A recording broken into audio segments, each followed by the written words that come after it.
Good morning, people. It's Josh back for another pre-market run through of the markets. It is May 2nd, 7:42 a.m. Going to dive right here into a couple of names. Let's start it off with gold. You can see gold is back down to the lows, the recent lows, testing these this level here. There was some news out of North Korea this morning saying how they're going to be fully expanding their nuclear program over the next couple of weeks. I have the article here. North Korea launches salvo rhetoric, threatening nuclear tests at any time. This is kind of blowing me away. How gold's still kind of falling off, slowly trading lower. I guess that's kind of how it works. It shakes out all the near-term traders and kind of favors the long-term. But let's see. It's green. It's up marginally, if not flat, to say the least. I'm not really expecting much, to be honest. I might even add to my position today. I think the risk-reward profile has changed a little bit, in my opinion. I think that gold needs to be a little higher from here. I guess that could be a bad trading hypothesis, but I guess we'll see how it plays out. The SPYs are doing what they're doing best, trading sideways. We had a nice doji yesterday, nice kind of almost inside day. Guess you really couldn't define it as that, though. But we are back here in this 238.5 range and above, 238 to 240 range. Don't expect any sort of crazy movement out of that. I personally don't. We're just marginally flat for in the pre-market right now, in the pre-market trading session, excuse me. Can't speak all this morning. Still short my position in HTGM.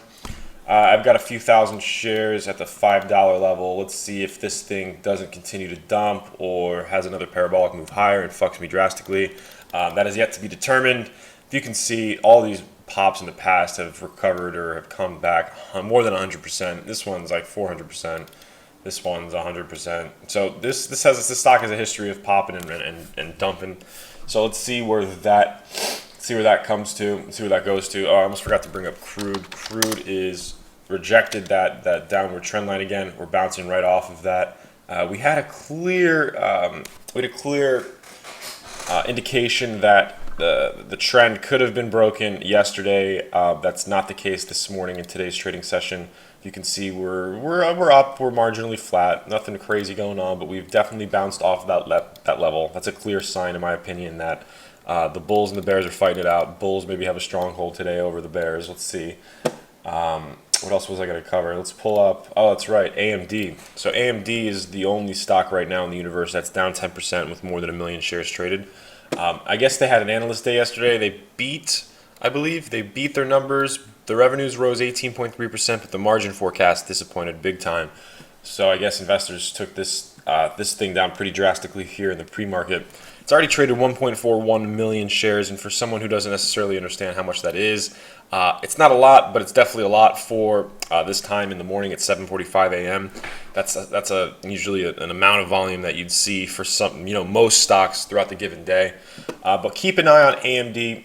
There's going to be a lot of volatility in that sucker. That thing has a lot of algos and a lot of programs running in that stock always, so it's best to kind of stay away or at least have a long-term time horizon. I think that's it, guys. If you liked the video, subscribe, like it, comment, see if I did anything wrong.